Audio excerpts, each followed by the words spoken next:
오늘 1월 25일 월요일 하나님 말씀 누가복음 8장 40절부터 56절의 말씀 묵상하도록 하겠습니다.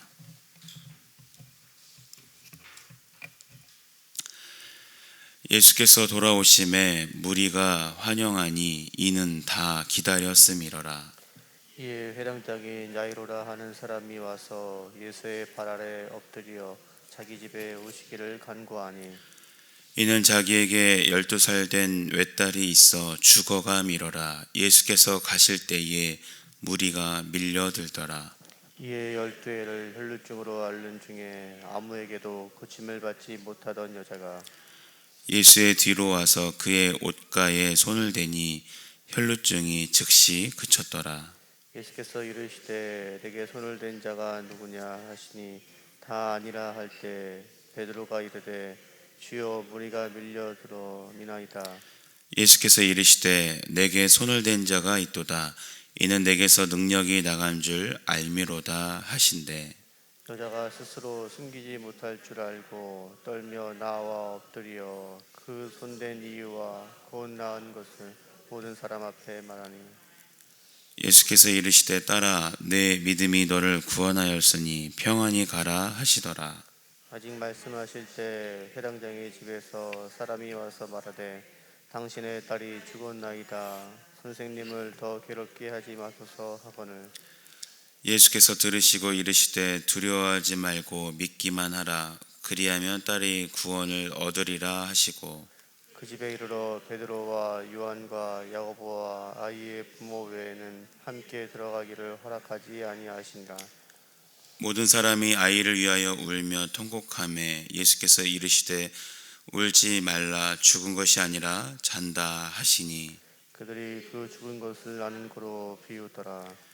예수께서 아이의 손을 잡고 불러 이르시되 아이야 일어나라 하시니 그 영이 돌아와 아이가 곧 일어나거늘 예수께서 먹을 것을 주라 명하시니 그 부모가 놀라는지라. 예수께서 경고하사 이 일을 아무에게도 말하지 말라 하시니라. 아멘. 자, 오늘 본문에 보면 예수님을 만난 사람들이 있었습니다. 이들은 결코 완전하거나 수준 높은 신앙을 가지고 우리 예수님께 나온 사람들이라고는 할 수는 없었지만 그들은 그 서투른 신앙을 가지고도 일단 예수님을 향해 뛰어들었으며 또 예수님께서는 그들의 부족한 신앙까지도 당신의 팔을 벌리어서 받아주셨고 또 그로 인하여 그들은 예수님께 대한 신앙을 더욱 굳게 할 수가 있었습니다. 오늘 이 시간 우리는 이 두 가지 사건을 통해서 우리 예수님께서는 우리의 어떤 약한 믿음까지 품어주시고 또 더 굳게 만들어 주시는지를 함께 나누어 보고자 합니다. 예수님께서는 소원 성취역으로 시작된 신앙을 끝내 이 구원 신앙으로 온전케 만들어 주셨습니다. 혈루증이라는 병 때문에 예수님을 찾아오게 되었던 여인이 바로 이런 은혜를 체험했습니다. 예수님께서 갈릴리로 돌아오셨는데 거기에 환영 인파가 기다리고 있었어요. 그 중에 회당장 야이로라 하는 자가 죽을 병에 걸려있는 그 자기의 딸을 고쳐주십사 하고 예수님께 간청해 오자 예수님께서는 승낙하시고 그의 집으로 발걸음을 옮기시는데 그 도중에 바로 이 혈루증 여인의 사건이 벌어진 것입니다. 당시 이 동네 안의 길들은 매우 폭이 좁았고 또 예수님을 따르는 그 무리가 굉장히 많았던 까닭에 이 행렬이 매우 복잡할 수밖에 없었습니다. 그런 와중에 한 혈루증 걸린 여인이 예수님께 다가왔습니다.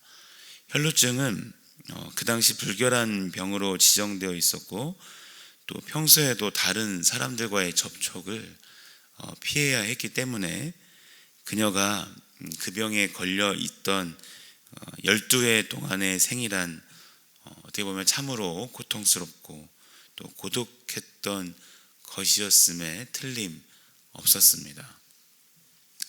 이 때문에 그녀는 군중이 많을 때를 일부러 택해서 예수님께 접근하고자 했던 것 같습니다. 만일 그 여인이 예수님 주위에 사람이 별로 없을 때 찾아왔었더라면 제자들이 그녀가 예수님께 가까이 가지 못하도록 막았을지도 모르고, 또 예수님을 만나게 된다 해도 다른 사람들이 듣는 자리에서 예수님께 자기의 그 병을 밝혀야 했을 것입니다.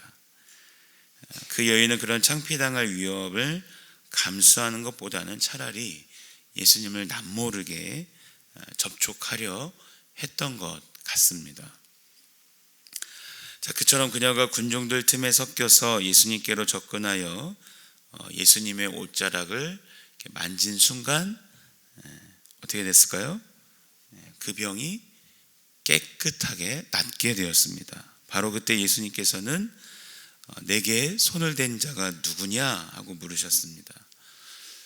자, 근데 이 질문은 거기 있던 모든 사람에게는 이해가 되지 않는 그런 것이었습니다. 왜냐하면 많은 사람들이 막 서로 밀치고 복잡하게 얽힌 상태로 예수님께 둘러싸여 있었으니까 부지중에 예수님과 접촉한 사람이 한두 명도 아니었을 것이고, 그러니 그런 질문은 아무런 의미가 없는 것이나 마찬가지였기 때문입니다. 하지만 예수님은 계속 단언하시기를 내게 손을 댄 자가 있도다. 이는 내게서 능력이 나간 줄 알미로다 라고 하셨습니다.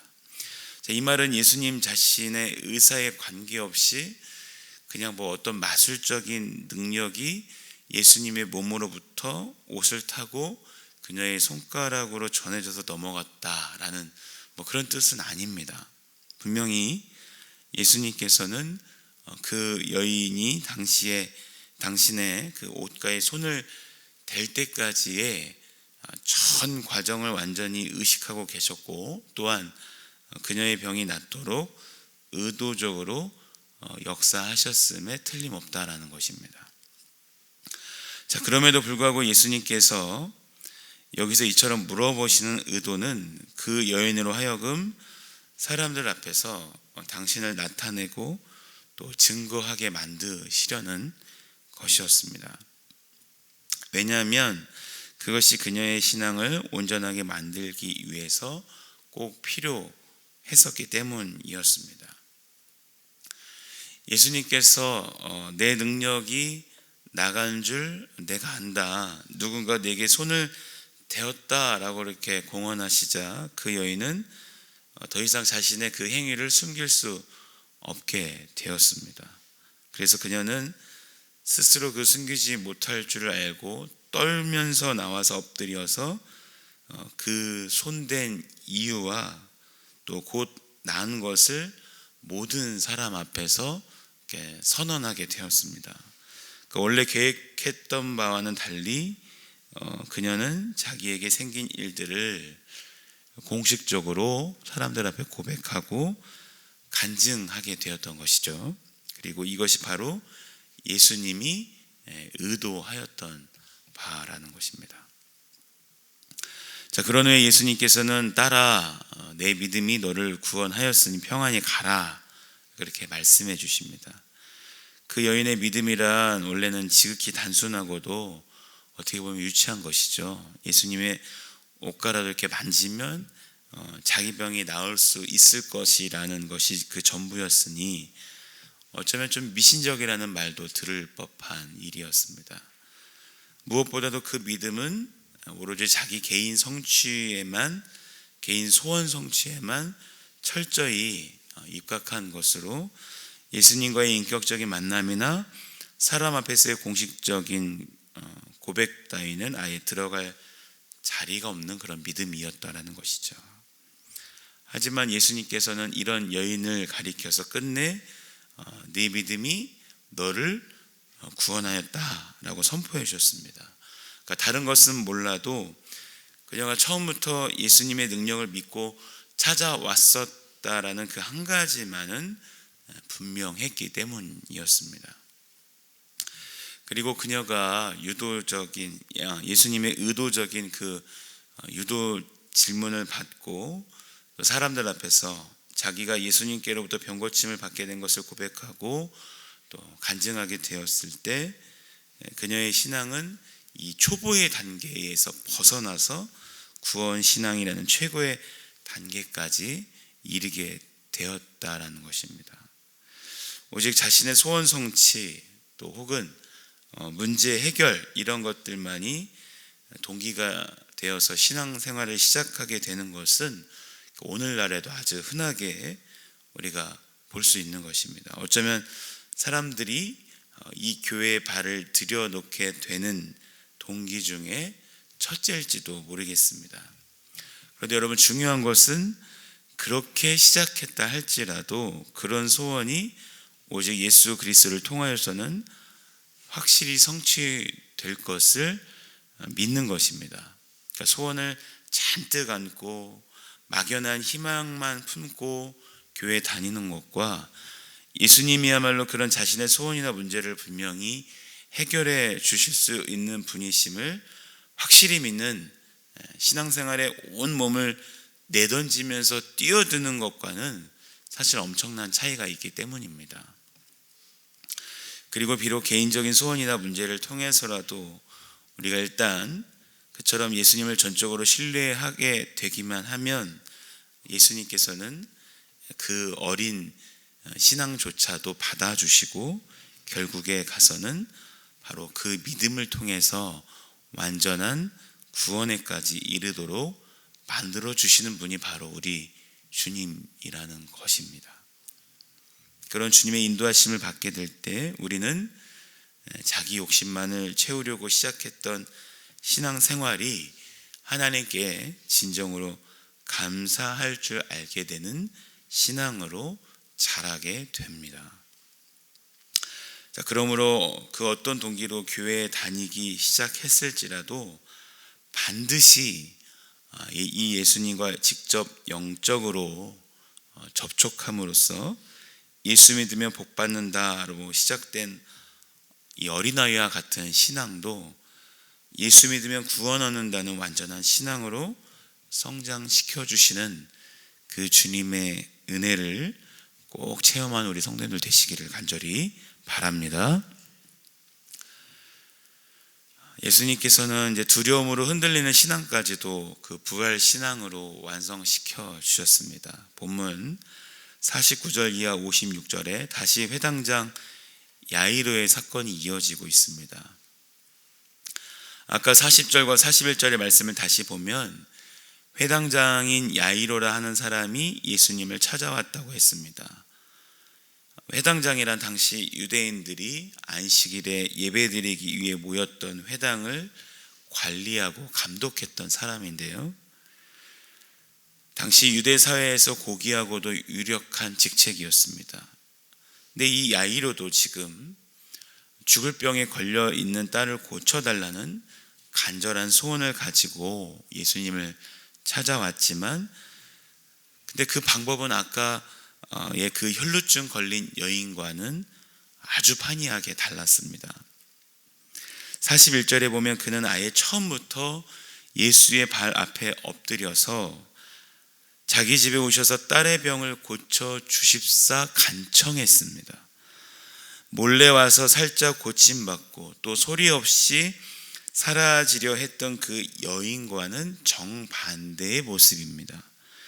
그는 자신의 사회적 지위 따위를 아예 생각지도 않고 많은 사람들이 보는 앞에서 지극히 겸손하고 정중한 자세로 예수님을 찾아왔던 것입니다.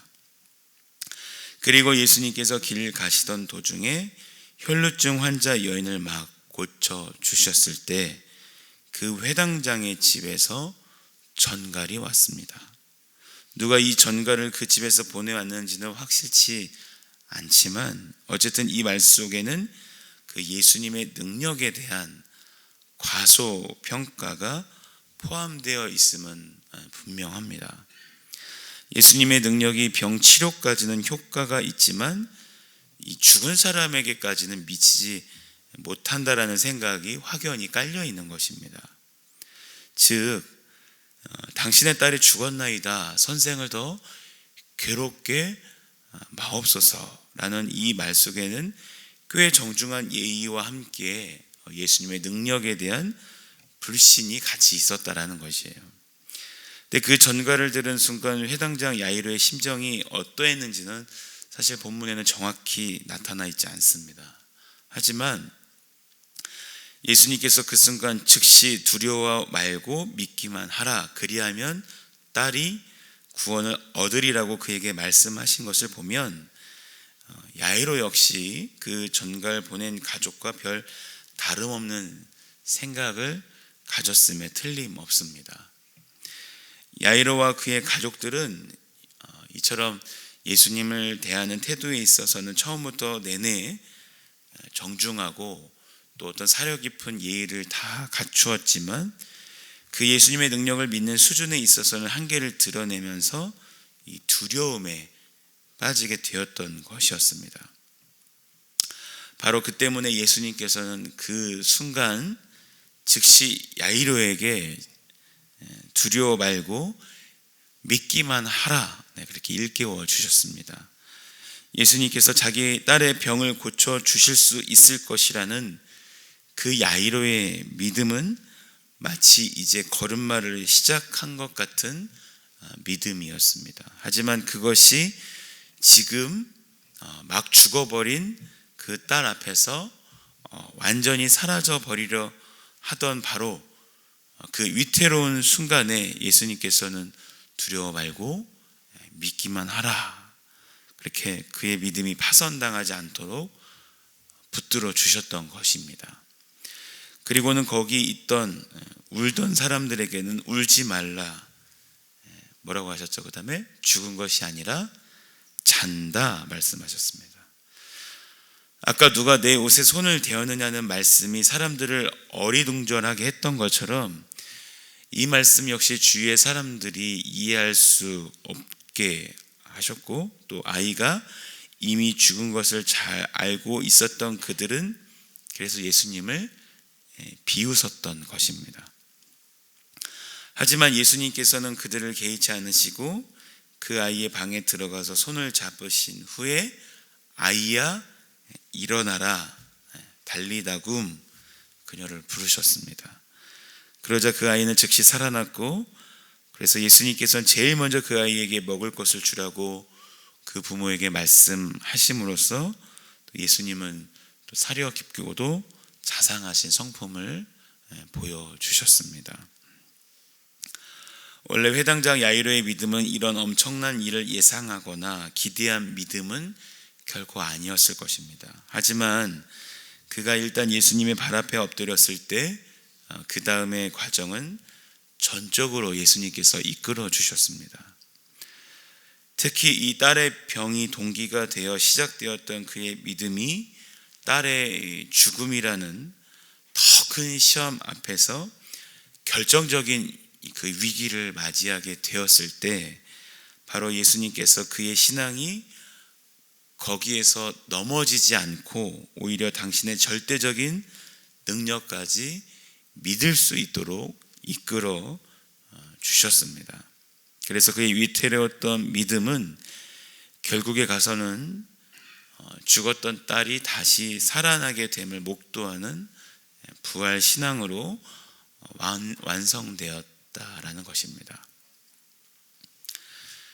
교회에 발을 들여놓기 시작할 때부터 남달리 점잖고 예의 바른 사람들이 있죠. 그래도 세상에서 잘 배우고 좋은 환경에서 자라고 또 인간적인 품위와 예절을 갖춘 사람은 신앙생활을 할 때도 역시 좀 남다른 것입니다. 하지만 그런 사람이라 해서 절로 깊고도 또 참된 신앙에 더 잘 이르는 것은 아니라는 사실을 알아야 합니다. 우리가 단정한 옷차림으로 예배에 참석하고 또 목사님이나 교인들 앞에서 깍듯이 예의를 잘 갖추고 교제하는 것이 곧 신앙생활의 본질은 결코 아니기 때문입니다.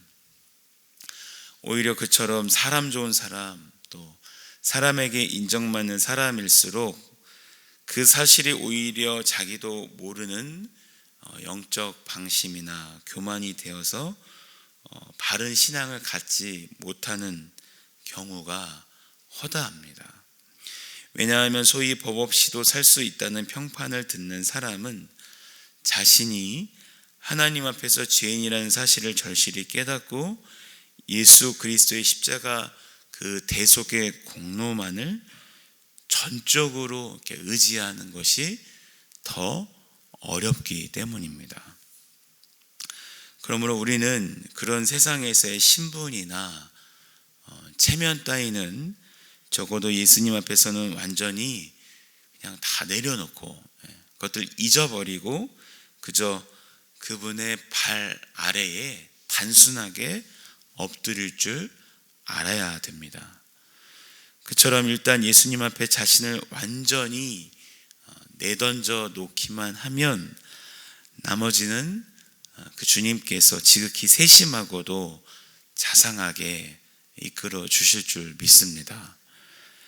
예수님 앞에서 그저 자신의 겉모습만 점잖게 다듬어 나가는 것이 아니라 그 예수님의 사랑과 능력을 철저히 신뢰하고 또 끝까지 의지함으로써 두려움으로 인하여 흔들린 신앙까지도 신이 붙잡아 일으켜 주시어서 끝내 영원히 죽지 아니하는 부활의 신앙으로 또 완성시켜 주시는 주님의 은총을 꼭 체험하는 우리 성도님들 되시기를 간절히 바랍니다.